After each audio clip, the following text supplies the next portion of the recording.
From Central Texas, it's the Best of the Outdoors podcast. I'm your host, Dustin Von Warnke, author, speaker, outdoor writer, videographer, and podcaster, and I am so excited that you took the opportunity to join us on our show today. Thank you so much, whether you are a first-time listener or a returning listener. If you are streaming this online or if you're downloading this onto your mobile device, however you're listening, thank you, thank you, thank you. I'm really excited about today's show because I'm going to be talking with Mr. Bill Carey from Striper Express, which is a guide service based on Lake Texoma. Now, Lake Texoma is a very large lake that straddles the border between Texas and Oklahoma.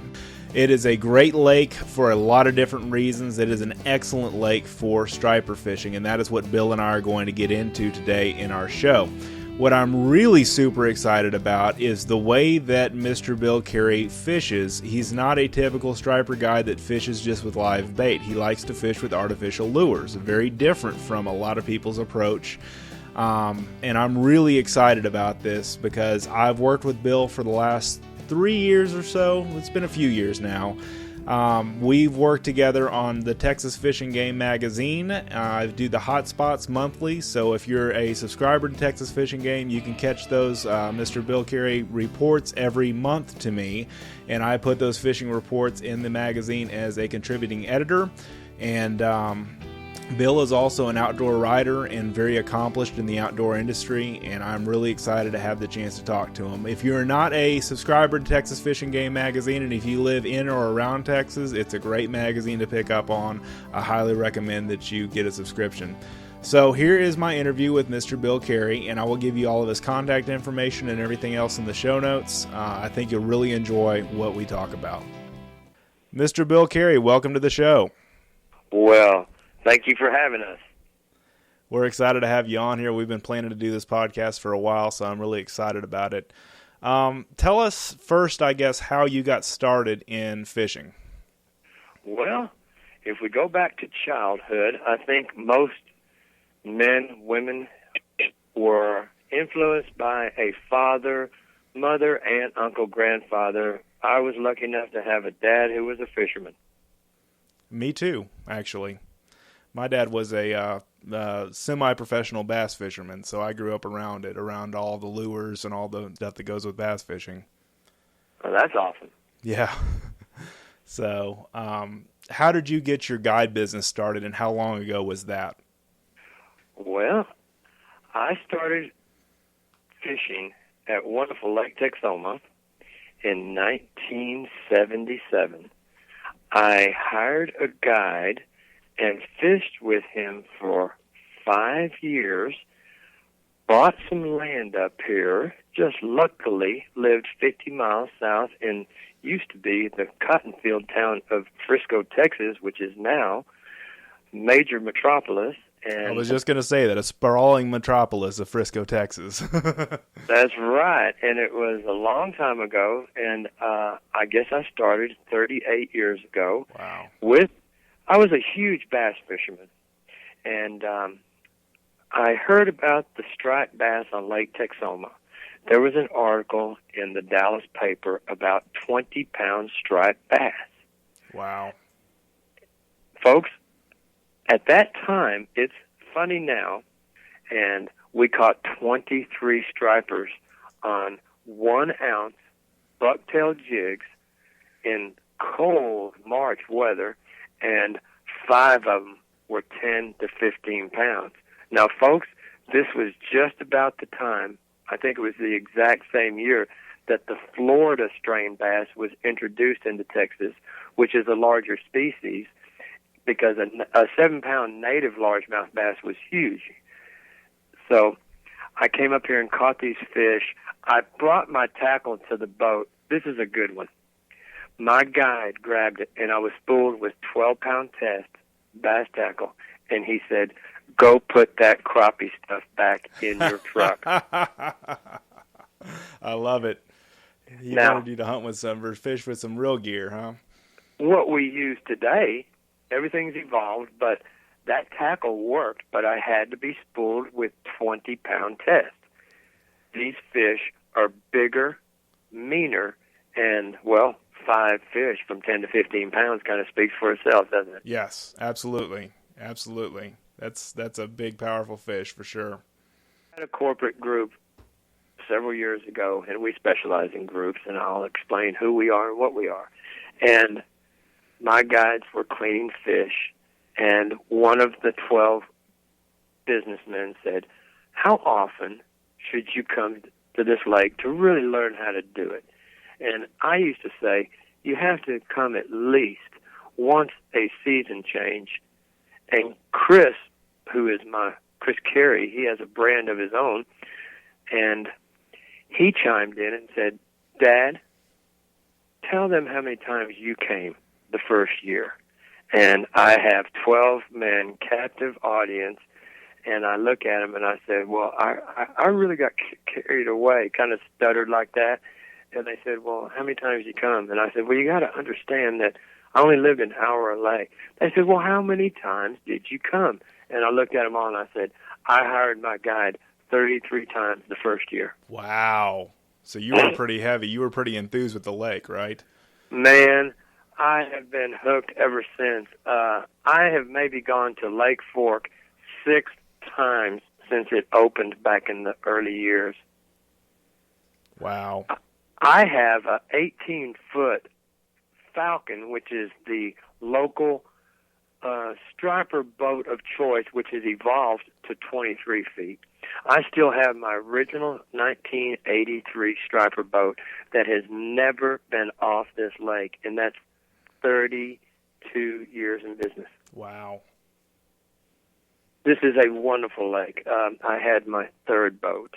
In 1992, we were up to 5 boats, and then I had a custom-built 34-foot Power Cat, that is a catamaran built in Florida to take groups up to 20 people. So from really 1990, it took off. The lake is something in itself. We'll get to that. But that's kind of how we all got started up here. Time flies. It's been 38 years already. Wow.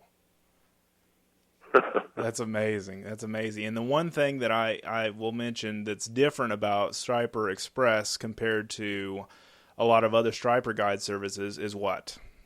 Well, our niche, our outside the box is we sell the thrill of the hunt with artificial lures. 99% of the guides up here bottom fish with live bait. The food forage of the striper is shad. The guides go out and catch the bait before the people get here, and you put the rods in a holder. It's a fun way to catch fish, but, it's been over a decade ago. We were always leaning towards the lures, folks. But, 10, 12 years ago, my 41-year-old son, who has been guiding now for 21 years, came to me and he said, Dad, can we all change it to your way? And I went, what way? Well, let me back up again. The last 3 years of my career on the water, I fished for 25 years, folks, and I moved to the front office. I run the show. We got too big. We fish, 1,000 to 1,100 charters a year, and we have a great demand for this lure fishing. It is unique. It is its own just special way. It's really going back to the basics. It is like, here's a good one, it is like largemouth bass fishing on steroids. I love it. That's a great analogy. And on your website, it says great fishing, ... not bait fishing. And I like that. It has if you go to striperexpress.com, you will see the shad with a big X over it, or what's that sign? The no sign? Right, right. Our webmaster took liberties, but we are proud of what we do. Yes. We get calls weekly, and they say, we've been fishing up there a lot. It's a wonderful lake, folks. We don't want to do the live bait anymore. We don't knock the live bait. We just don't do it. You go out and you put a rod in a holder and you let the fish pull it down. And we are casting. You're in the game from start to finish. You set the hook. You fight the fish. You get back out there and do it again. Right. Wow. And what kind of lures do you typically use on striper fishing? I know there's topwater and then there's other lures. Kind of walk us through that. We are lucky enough to be able to throw topwaters 7 months out of the year. Wow. So the go-to favorite topwater plug is the Cotton Cordell 6-inch pencil popper. Okay. Pencil popper. The second best, of course, would be the Zara Spook made by Hedden, and then the big Chug Bug. All these magnum baits, these are not little baits. If you just picture bass tackle, just stay with the same 6 to 7 foot medium to medium heavy rod, the same reel, spool it with 20-pound test, and where bass fishing you use a 1/4 ounce jig, we use 3/4 to 1 ounce jigs. The top water is just amazing. I've got to talk about that. It's just so much fun. I've heard the word explosive when it comes to topwater because of the work I do with Texas Fish and Game around, topwater season. I would tell people, anytime your plug's in the water, you're in the strike zone, stay alert. Be ready. I have seen people raise their plug out of the water. This is a blast. This sounds like a fisherman's tale at its best. I have seen stripers come from nowhere. And, folks, first of all, Texas doesn't have a lot of clear water, so we have off-colored water. Right. And I have seen a fish come from nowhere, blow up, grab that bottom hook that's already out of the water, and it sounds like this.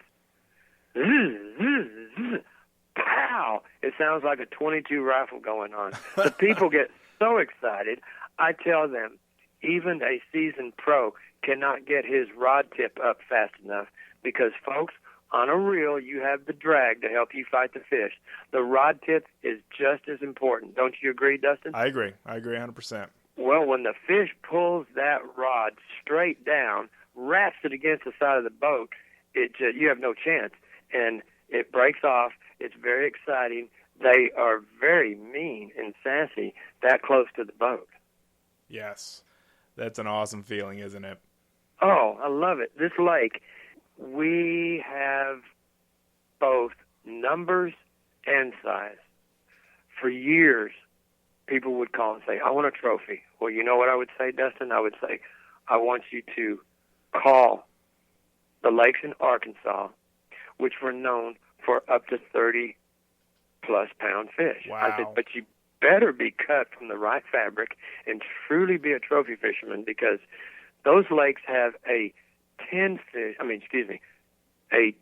fish per day limit. And I said, you better book more than one day because after a couple of days, you might have only caught 3-4 fish, but you've got a chance at that 30-pounder. Now, let's come back to Lake Texoma. Our lake, folks, has the best documented natural reproduction, that is the spawn, of freshwater stripers in the United States. Wow, that's great. I mean, that's a true gem right there, isn't it? Oh, it's a natural phenomenon. This lake, there's a little secret to that. Let me explain. Sure. First of all, our limit is reflected by the natural reproduction. You are allowed twice the Texas state limit of striped bass per day here. You are allowed 10 fish per person. Wow. It happens. We have a large fish population now.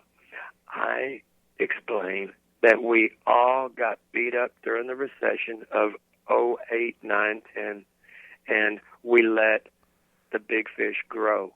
So we normally would say we catch about 12 to 20-pound fish a year.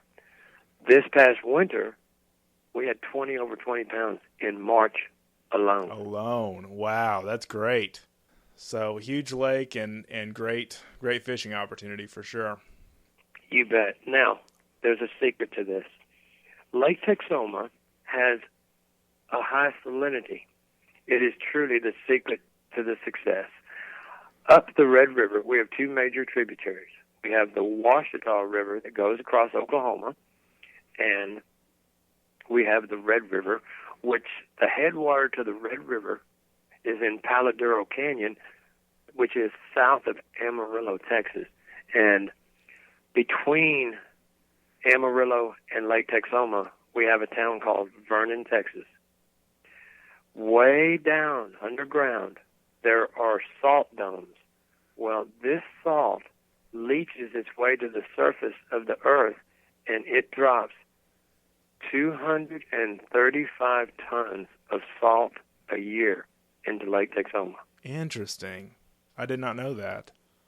That's really the secret to our success. We're an hour and 20 minutes from downtown Dallas. Oh, that's great. That's not a bad drive at all. No, it's very simple for most folks. We have 70% of our people come from 6.5 million people in Dallas and Fort Worth. But we pull people from, we just had some people in from Colorado. We have some people in from Pennsylvania tomorrow. We do pull from quite a large region. If these people are avid striper fishermen, the word gets out, and this is the number one lake in the country. So it sells itself. I'm just one of the lucky guide services that gets to be here. Right. That's great. And what motivated you to go into having the operation like you do today? Because you have guides that are working for you. You've got kind of a whole big operation going on. Tell me about that. Well, I guess the best way to word that, good question, is Thank you. Demand. Because of our approach with the artificial lures, there's a huge demand. We, like I said, we fish about 1,100 charters a year. Oh, by the way, folks, there is an open season on striped bass 12 months out of the year. That's another really good point, because there's not a bad time to fish for striper. I mean, there are better times than some, but that's a good point. We're so fortunate. We are so fortunate. December has perhaps turned in to the second favorite month of the year. Last year we had 89 charters in December. Wow. Now, these fish really like it when it's cooler. They go crazy in the summer. They bite year-round, but they get, I just say it, fat and sassy. They get mean. They put on weight. They will stretch your string. Our fish will, before the females egg up in the winter, will put on, let's just start with a 10-pound fish. A 10-pound fish will weigh 12 pounds in the middle of the winter. This is bulking up, right, because of the colder months? They really do. Okay. Like a lot of game, they feed. Hey, folks, when a bear hibernates, he eats all he can before he takes a nap. Absolutely. Our fish go year-round. Texas winters are mild.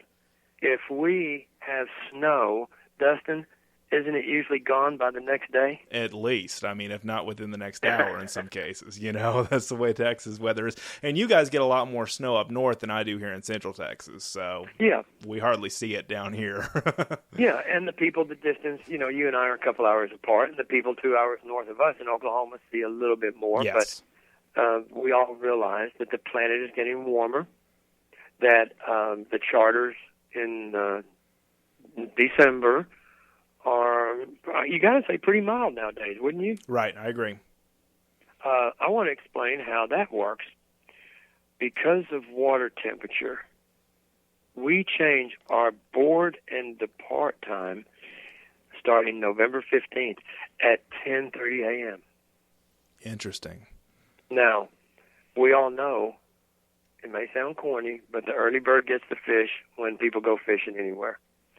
We will have you out here at 5:30 a.m. in July.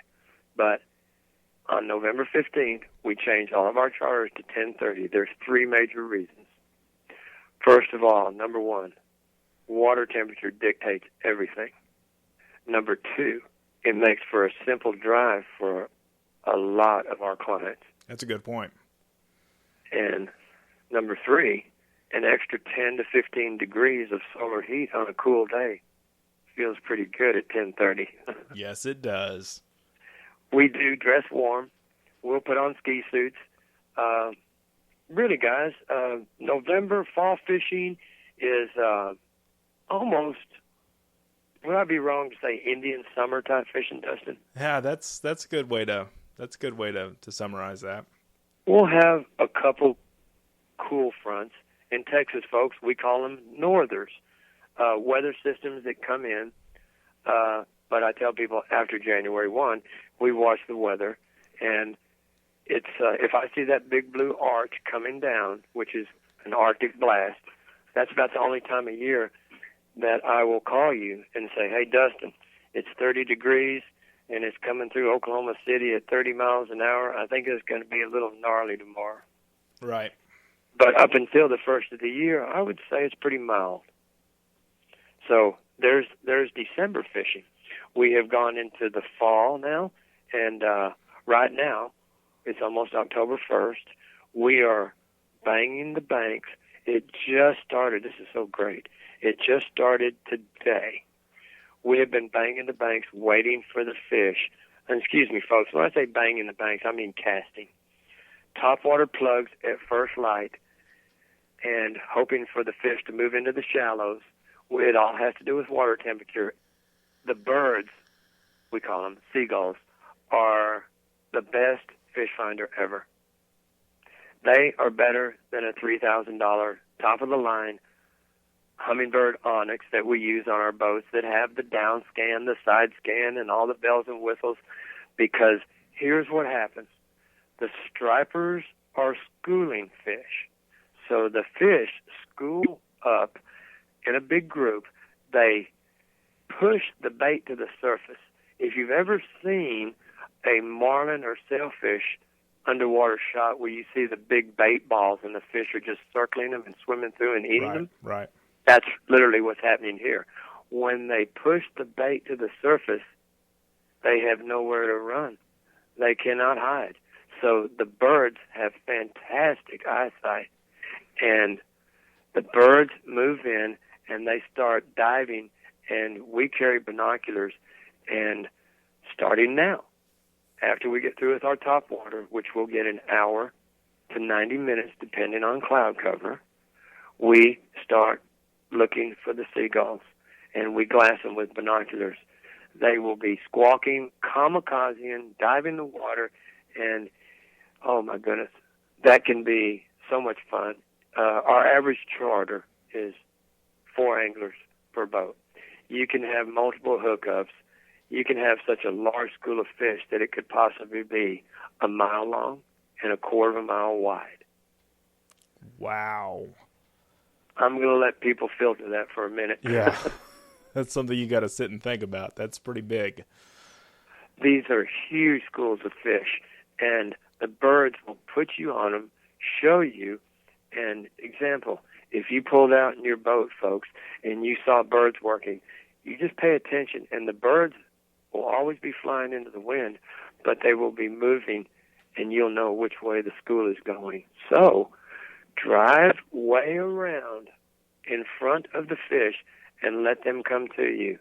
And they are such curious creatures that they will stay with you as long as they stay grouped up.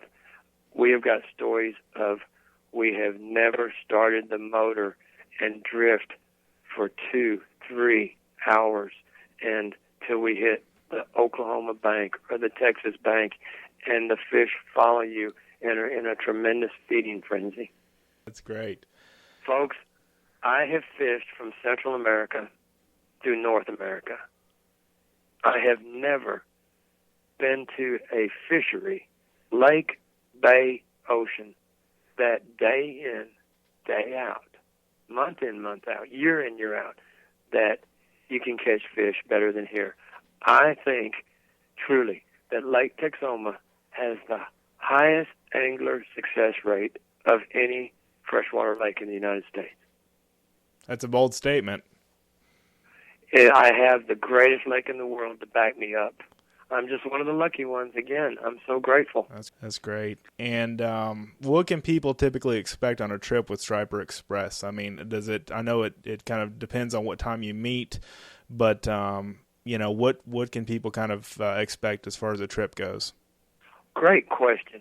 Okay. Example, right now our charter is board and depart at 6:30 a.m. We keep all of our boats in the water at a marina, and we can arrange for lodging, or you can drive in, and our charters are, well, it's pretty simple. We provide all tackle, all lures. We fish for 5 hours. And, Dustin, you've been with me. We don't leave biting fish, do we? No, absolutely not. So, folks, it's a sacrilege to leave biting fish. Who would do that? That's right. So we don't watch the clock. And then after fishing, we clean your catch. I guess we should talk about that. How about I mention that? Sure. Okay. The striped bass, this is a good one. I tell people, crappie is the walleye of the South as far as best tasting fish, and I will put striper right between them. They are a white, flaky meat, very mild, excellent table fill, aren't they, Dustin? Yes, absolutely. And one of the things that I do with striper, and there's a striper guide down here that taught me this, is ceviche. Have you ever done ceviche before? Oh, yes. So that lends itself very well to striper versus, just a fish fry or baking or broiling or whatever you do. Tell the folks what that is, because we are close to Mexico. Yeah, we are close to Mexico here in Texas. It's kind of like a lime cured or lime brined. I guess cured would probably be the best word for it. Way to pickle fish real fast, basically. Good way. So, yeah, a really good way to, and it stays preserved that way for a while. Now, folks, keep in mind, all largemouth are caught and released. It's just a practice that's been going on for 30 years. Right. The striper is here to harvest, and Jimmy Houston, for you folks that know him, has a funny laugh. It's a cackle. And Jimmy does that funny laugh, and he goes, "Harvest, huh?" He says, "That sounds like an ESPN term if I've ever heard it." That's great. These fish, literally, folks, are here in such abundance that it has to be managed just like game. Right. So, yes, you do need to catch the fish because of the reproduction. Other lakes have to be stocked depending on how the year went, weather conditions. They may have cycles. I think that's the best way to put it. Right. What do you think? Right. No, I agree with you. They'll have maybe several good years, and then all of a sudden they'll hit a lull. This lake, you have to take the fish out of them. Right. Which is one reason why there's double the limit, right? For right. Texoma. Yes, sir. I'd like to explain that to folks. The state limit is 5 per person. Lake Texoma and Oklahoma have the 10 fish. Here's how it works. It is 10 stripers per person per day, including 2 20-plus inch fish. That means that 8 under 20. Now, I'm going to elaborate a little more. That can be 20-plus as long as your leg. Wow. It can be the big fish. Now, the reason why it's 2, folks, is that is our brood fish. That means that's the ones that make the babies. So you've got 8 per person under, and we joke, a 19 7/8 fish can, in the summer, weigh 4 pounds. In midwinter, it could weigh as much as 5.5. So even the 8 under are pretty good-sized fish. Yes. And all the pictures I've seen on your website is just an impressive catch that people walk away from, on trips to Striper Express. I mean, it's just amazing what you guys are able to produce as far as catch rates go. Well, again, I give all the credit to the lake, Sure. But this fish is good for young and old alike. They're aggressive fish. Well, here's a good story. The last 3 years, we have had the Texas spring break is like the first, second week of March, right about the time change. 3 years ago, we had 49 charters in 8 days. Wow, that's a lot of charters. That's a lot of charters. I know, I joke. Goodness. I work my guys like borrowed mules. Pardon me. So, the second year, we had 50.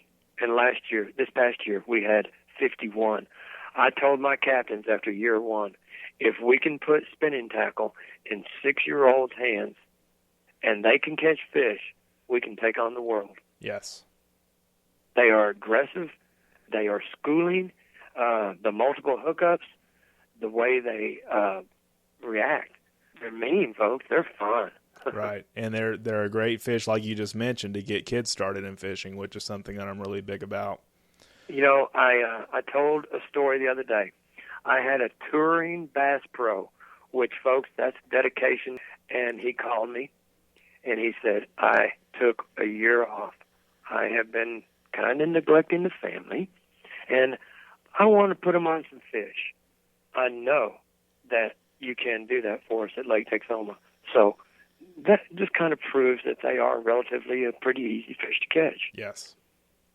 Aggressive, strong, bigger, meaner, and surely good table fare. Absolutely. Let's talk about the size of our lake. What do you say? Sure. This is, okay, folks, all the lakes in the South are man-made reservoirs.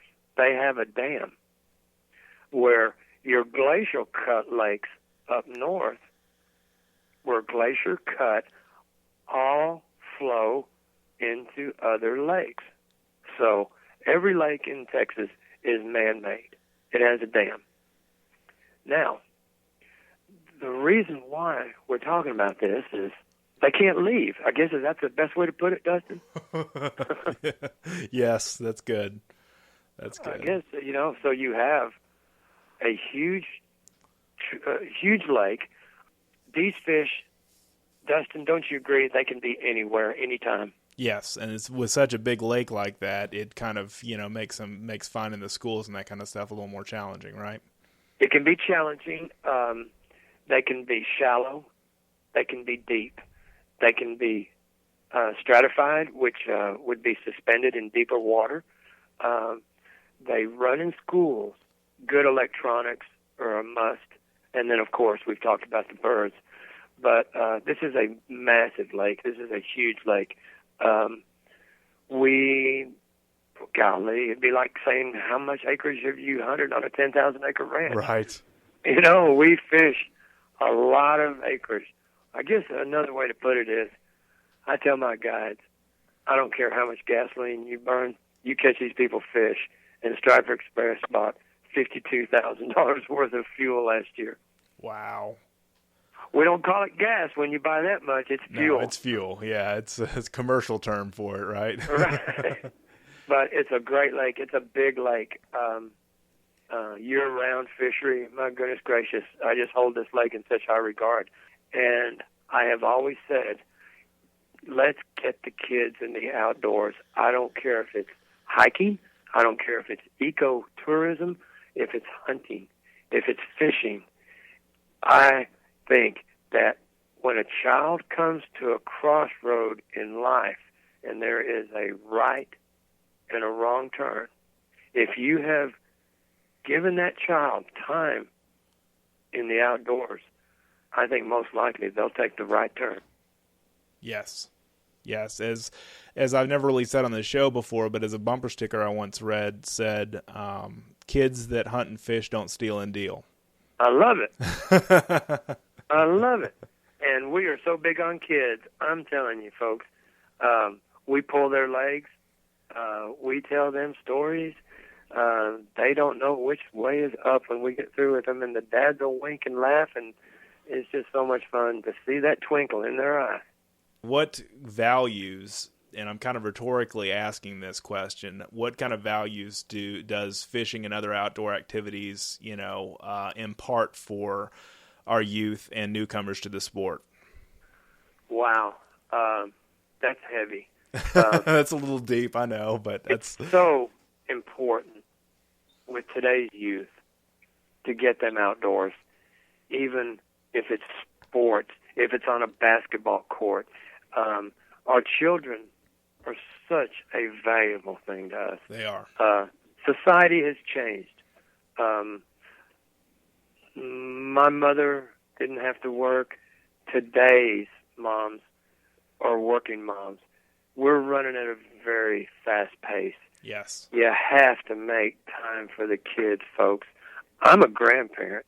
I get to rent them, spoil them, and send them back home. You told me that the other day on the phone. And he was like, "Yeah, I get to rent them." I was like, "That's a good way to look at it." Being a grandfather, yeah, that's the way. Children are our future fishermen, hunters, politicians, leaders. Let's try and teach them the difference in right and wrong. Yes.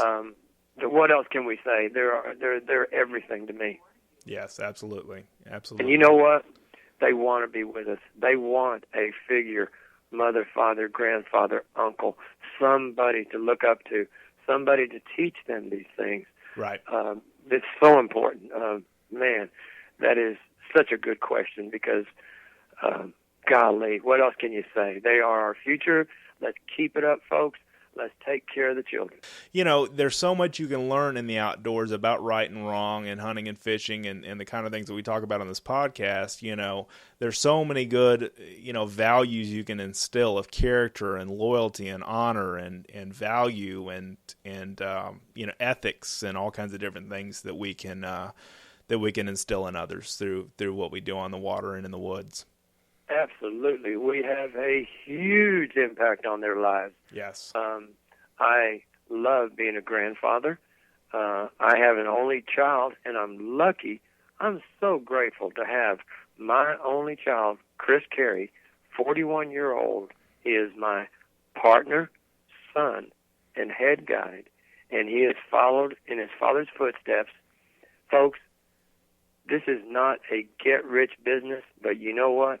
The sacrifices are minimal, and the benefits to making a living, seeing you guys catch fish every day, outweigh the sacrifices. Right. I mean, that is our passion. I would rather see you go out there and catch 1 million fish and me not catch one. I mean, that's it. I'm the same way. My son, I know I've told you this story before. Mr. Carey is, or Mr. Bill, I should say, he caught his first bass the other day on his own. Casted it out. He caught it on live bait, but he casted it out. He reeled it in. I helped him get it in the very last stretch of it. But what a wonderful thing to watch. What a wonderful rite of passage, to be a part of. It's just awesome. I went and did a public appearance. 32 years in the business, you get tenured, Sure. You build a reputation, and again, I've got the best lake in the world to help me build that reputation. Right. We fish. As a matter of fact, they just booked 2 charters. This is a active senior community here in Texas, and they are bringing 25 men in October and 25 men in November. And they asked me to come down and speak to their fishing club. This is good. They have gone from a 50-person fishing club to 173 within a year. Goodness. The seniors are getting outdoors. They're getting active. And when I went to this speaking engagement, I said, we're going to open this up for questions, Q&A, after I tell you a little bit about what we've been talking about now. And I get to that point of the seminar, and I said, when you raise your hand, I want everybody to think, and I want you to tell me your first memory of catching your first fish. Children, young and old alike, we all have to carry it on and pass it on. Let me say something. My secretary, who makes me look good. Yes, she's awesome. She asked me when she first signed on last year, when she saw on my planner, it said, Dustin, 3 people, and then it said 3 Gen. And she came up to me and she said, what is 3 Gen? I said, 3 generations. We've got granddad, we've got son, adult son, and grandson. And that just floats our boat. Oh, sure. Yeah, that's great. Just to have generation after generation come with you. And you've got a second generation in the business now, and grandchildren and everything else. It's a great thing to pass down. It really is. Oh,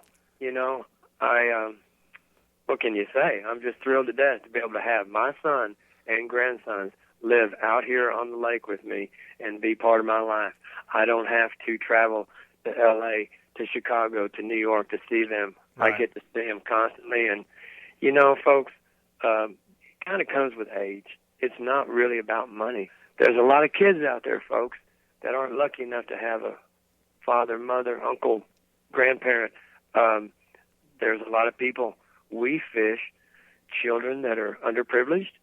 We fish children that have been removed from the main flow of school for doing something bad. Right. I remember having this group that came for several years. And, you know, I don't have a problem with anybody wearing their hat backwards, but it's got its own kind of purpose, okay? I remember the host who worked off of a grant to take these kids who had been removed from the main flow. When I say removed from the main flow, they've done something bad. They did something that took them out of the main class, right, and they had to report to their own private class at school every day. Yes. So let's call them problem children, troubled children, maybe a bad thing at home, whatever. I remember seeing these kids just completely change. Sure. The twinkle in their eye, just the thrill of being outdoors. So back to the same old thing, guys. If you can go be a big brother or big sister, if you can go out with a grandchild or your own child, and you can get them outdoors, it doesn't matter what they're doing. Yes. Just get them outdoors. There's birds, there's fauna, there's everything, game.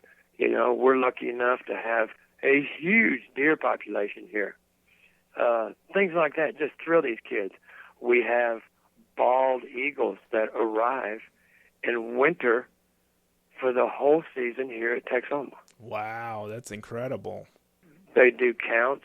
I've heard numbers as high as 150 bald eagles.